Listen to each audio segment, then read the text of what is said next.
Olá, meus amigos, sejam todos bem-vindos de volta a este canal. Meu nome é César e este é o Leituras do César. E hoje nós vamos falar de criminalidade. Nós vamos falar de O Talentoso Mr. Ripley, de Patricia Highsmith, publicado em 1955. Esse é o primeiro romance dessa autora que eu leio e também é o primeiro romance policial. Será que esse é o gênero que a gente pode falar desse livro aqui? A gente vai discutir isso um pouco mais. A indicação desse livro foi feita pelo meu amigo Yuri de Faria. Muito obrigado, Yuri. Eu adorei essa leitura. Obrigado por ter indicado esse livro. O meu amigo Yuri tem um podcast dedicado a James Bond, que se chama Quintessencial Bond.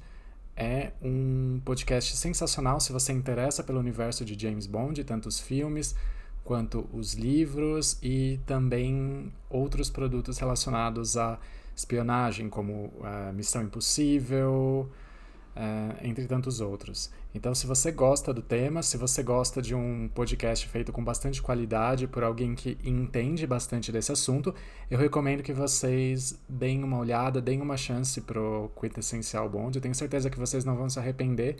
Eu vou deixar o link na descrição para vocês acessarem. Ok? Agora bora falar do livro. Bom, eu decidi ler esse livro no original mesmo, em inglês, mas esse livro está traduzido para o português. Eu acho que tem uma edição da Companhia de Bolso que vocês podem ler. Não sei a respeito da tradução, não sei se a tradução está muito boa. Eu acho que, assim, para ler no original não é um livro muito difícil de ser lido. Esse livro aqui é uma história única, uma história fechada, com começo, meio e fim. Então, se você ler esse livro aqui, você tem uma história que acaba por si só, e na verdade essa história foi escrita para ser uma história única, porém o personagem, o Ripley, o Tom Ripley, que é o protagonista desse livro, ele adquiriu uma fama tão grande e adquiriu uma popularidade tão grande que a escritora publicou outros 3 livros com esse mesmo personagem. Só que esses livros têm histórias que são histórias únicas ou histórias separadas que têm como protagonista o Tom Ripley. Então, se você lê essa obra aqui, você não necessariamente precisa continuar a ler os outros livros, porém, eu acredito que você vai querer ler porque esse livro aqui é sensacional, como a gente vai falar. Esse livro foi adaptado para o cinema em 1999. É um filme que aparentemente todo mundo já assistiu, menos eu. O protagonista, o Tom Ripley, é interpretado pelo Matt Damon. E no elenco a gente tem o Jude Law, a gente tem a Gwyneth Paltrow, a gente tem a Cate Blanchett, a gente tem o Philip Seymour Hoffman. É uma adaptação para o cinema que é bastante fiel. Em linhas gerais, a história é basicamente a mesma, porém são introduzidos alguns elementos e algumas variáveis que não tem no livro e que eu acredito que até sejam justificáveis para deixar a história um pouco mais cinematográfica, porque o livro às vezes tem certas peculiaridades que funcionam muito bem num contexto de um livro, mas eu acredito que num filme, numa obra cinematográfica, talvez deixaria um pouco a desejar. Então essas pequenas alterações do roteiro original levariam, em tese, a uma interpretação completamente diferente do filme em relação ao livro, mas ao mesmo tempo são adaptações de roteiro que eu até entendo sejam justificáveis. Logo no primeiro capítulo do livro, a gente é apresentado pelo nosso protagonista, o Tom Ripley, que é um jovem que vive em Nova York nos anos, acredito, anos 50, anos 60, e ele já é apresentado pra gente como um personagem um tanto quanto suspeito.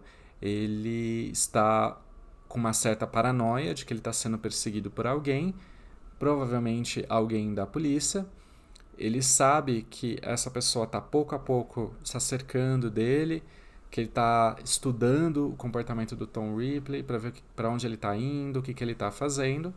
E o Tom Ripley, a gente não sabe porquê, ele cometeu algum tipo de crime. Ele está vivendo à margem da lei. Mas ao mesmo tempo que ele acha que esse perseguidor pode ser da polícia, ele vê que talvez não seja e de fato não é alguém da polícia. É alguém que já o conhece de outros carnavais, que é o Herbert Greenleaf. É um homem muito rico de Nova York, é um grande empresário, um grande industrial. Ele tem uma indústria de produção de navios, então ele é um dos homens mais ricos e influentes de Nova York. E ele se aproxima do Tom Ripley porque ele quer pedir um favor e ele quer garantir um trabalho para o Tom Ripley. E o que seria esse trabalho? O filho de Herbert Greenleaf, que é o Richard Greenleaf, que a gente vai conhecer no livro como Dickie Greenleaf, é um jovem da idade do Tom Ripley. Os dois já haviam se conhecido no passado, mas o Dickie ele se mudou para a Itália porque ele quer perseguir a sua carreira de pintor. Ele quer ser pintor. Então ele foi para a Itália para desenvolver a sua técnica e para dar início para a sua carreira de pintor. E ele vive numa vila no sul da Itália, vive uma vida lá de bom vivant, tem aí a casa dele, tem o barco dele, então ele se diverte, ele bebe, enfim, ele faz tudo aquilo que ele tem vontade. Enquanto isso, ele vai pintar, sabe aquela vida assim, bem aquela idealização que a gente tem da vida do pintor, né? Como alguém que tem uma vida mais tranquila, que tem uma vida mais hedonista. É justamente isso. Só que o pai do Dick Greenleaf quer que ele volte para os Estados Unidos porque ele precisa de alguém para, né, que se aproxime dos negócios, que se interesse pelos negócios da família para que um dia ele possa assumir isso daí. E ele acha que alguém da idade do Dick Greenleaf vai ter mais ascendência sobre ele, vai conseguir persuadi-lo a retornar. Então ele paga um bom dinheiro pro Tom Ripley para que o Tom Ripley possa viajar de barco até a Europa em primeira classe, dá um bom dinheiro para ele. Ele fala $1.000, assim, acho que $1.000 nos anos 50 devia ser uma pequena fortuna. Hoje eu acho que não deve ser tanta coisa mais, acho que é um dinheiro que a pessoa conseguiria passar um mês assim em Nova York, não sei, não faço ideia, mas eu acredito que naquela época, lá nos anos 50, nos anos 60, $1.000 devia ser um bom dinheiro. Bom, então a gente aprende um pouco mais a respeito do Tom Ripley, que ele comete pequenos golpes, pequenos estelionatos, em que ele envia cartas para as pessoas, se passando pelo órgão de recolhimento de impostos, o órgão estadual de recolhimento de impostos, dizendo que, olha, você calculou o imposto de renda errado, você tem certas deduções aqui que você não poderia ter feito. E como ele é muito bom com números, ele é muito bom com matemática, ele consegue muito bem criar essa ilusão para as pessoas de que, na verdade, elas estão devendo impostos. E ele inventa todo um esquema para que essas pessoas enviem dinheiro para ele, como se elas estivessem, na verdade, pagando impostos. Só que o que acontece? Ele só pode, de fato, recolher esse dinheiro se as pessoas enviam para ele por carta um dinheiro vivo, mas a maior parte das pessoas enviam por cheque, e esse cheque ele não vai conseguir descontar. Mas ele fala que, pelo menos eu tô aqui aprendendo a desenvolver os meus negócios, né, os meus pequenos golpes. Então ele vai fazendo isso e dessa forma ele vai sobrevivendo dessa forma na cidade de Nova York. Até que ele encontra essa possibilidade de viajar para a Europa, que permitiria que ele começasse uma nova vida, ele permitisse que ele começasse do zero a sua nova vida, sem precisar se preocupar com a polícia, pelo menos por agora, e ao mesmo tempo, né, alguém está pagando para ele ir para a Europa. Então, já que ele não, né, já que é muito perigoso ele ficar em Nova York porque ele pode ser preso, ele decide aceitar essa incumbência e ele viaja para a Europa, para a Itália, para essa pequena vila. Nessa pequena vila da Itália, que se chama Mondibello, ele conhece o Richard, ele acaba conhecendo o Richard, e o Richard ele vive ali com uma amiga / possível namorada do Richard, que é a Marge Sherwood, que é uma escritora. E ele não sabe muito bem qual é o relacionamento dos dois, porque os dois são muito próximos, mas ao mesmo tempo eles dizem que não namoram. Então ele tenta entender como é esse relacionamento entre os dois. O livro é muito interessante nesse sentido porque ele, apesar de ser contado todo do ponto de vista do Tom Ripley, a gente não consegue entender exatamente o que ele está querendo obter com aquela relação com o Dick Greenleaf.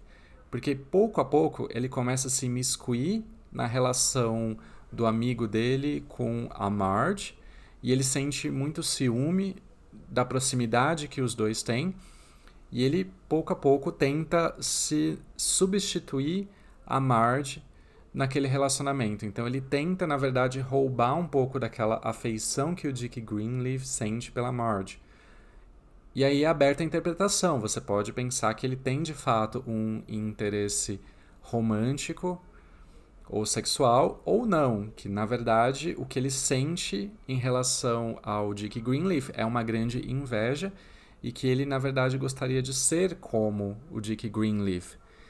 E o livro, ele deixa um pouco isso aberto. O filme não. O filme mostra muito claramente que ele tem um interesse romântico pelo Dick Greenleaf, que ele gostaria de se envolver com o Dick Greenleaf romanticamente, mas o livro deixa isso um pouco aberto, deixa um pouco isso à interpretação do próprio leitor. Aí tem uma pequena diferença entre o livro e o filme, porque o filme deixa muito claro que o personagem é gay, mas ele mostra e não diz. É aquela coisa show but not tell. O livro é um pouco diferente porque o livro ele aborda a coisa de uma maneira um pouco mais reta e direta. Dick pergunta pro Tom se ele é queer, que é a palavra que eles usavam nos anos 50 para referir aos homossexuais, mas é uma palavra que na época era bastante negativa, era bastante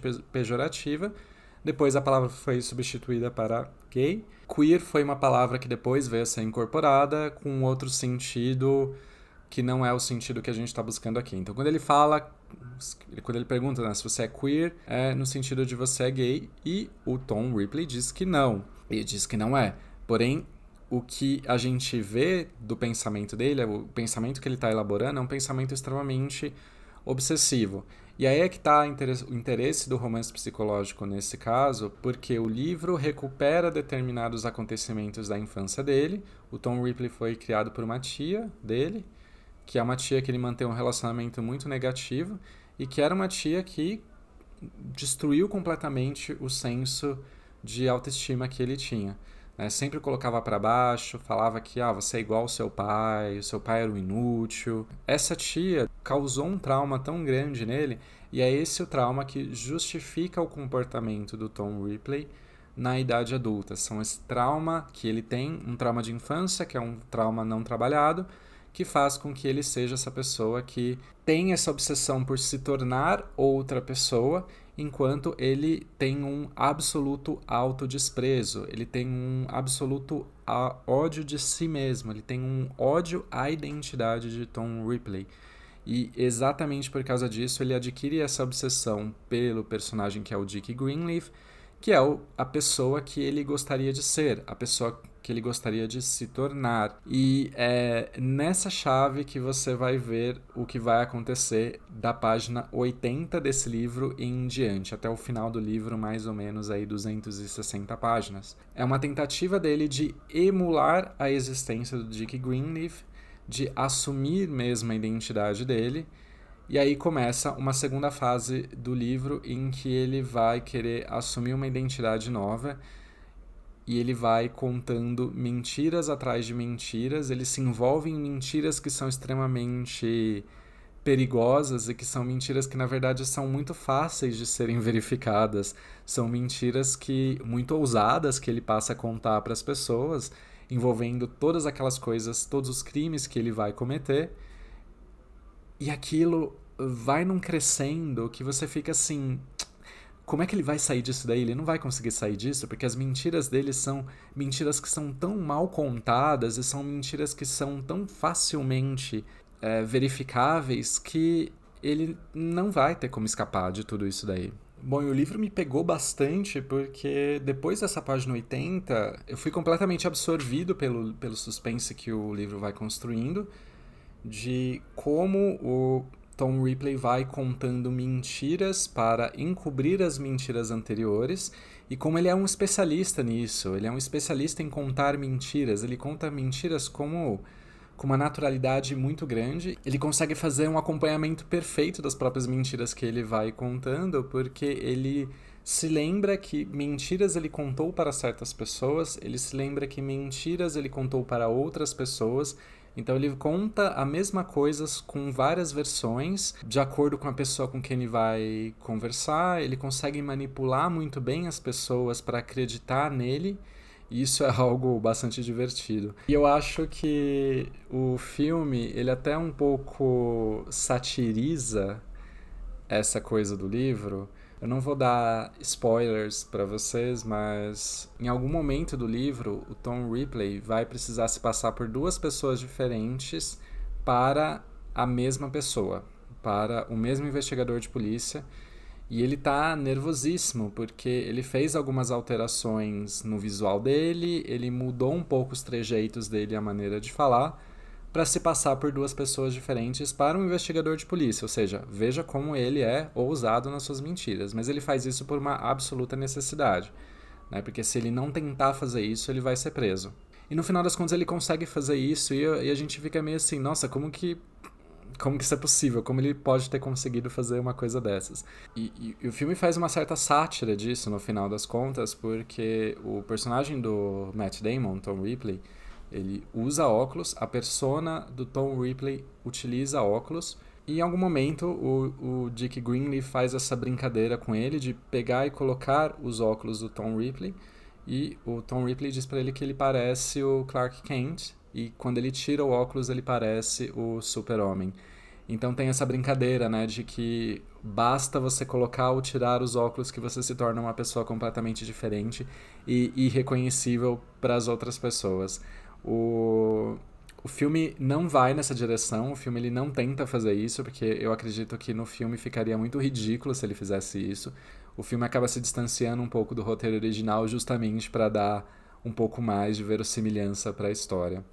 Mas no livro não, no livro aquilo tudo faz sentido, no livro aquilo tudo vai funcionando.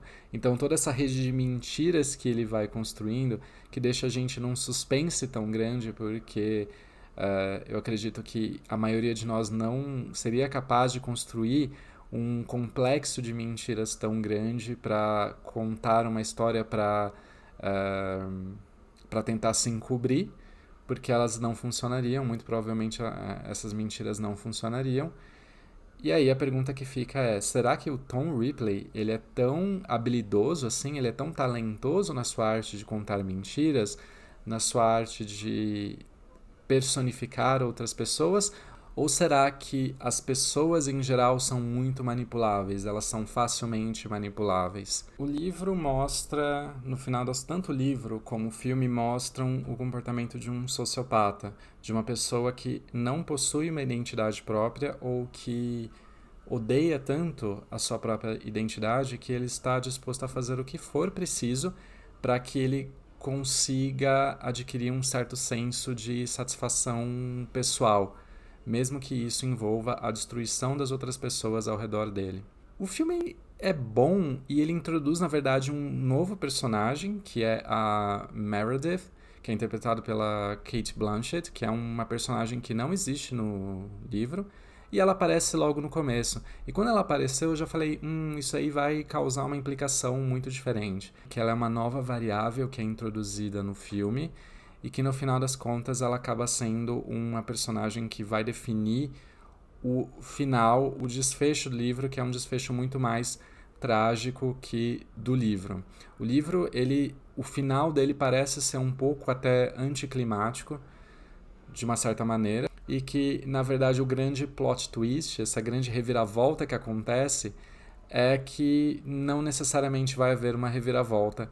E o filme, eu acho que ele foi numa direção diferente, porque ele precisa de um pouco mais de uma certa emocionalidade no final, ele precisa de algo assim que seja algo mais grandioso para que você saia do filme com aquela satisfação mesmo de você ter assistido algo que realmente te impactou. Bom, é isso que eu tinha para dizer desse livro. Eu gostei bastante de ter lido. É um tipo de literatura que fazia muito tempo que eu não lia.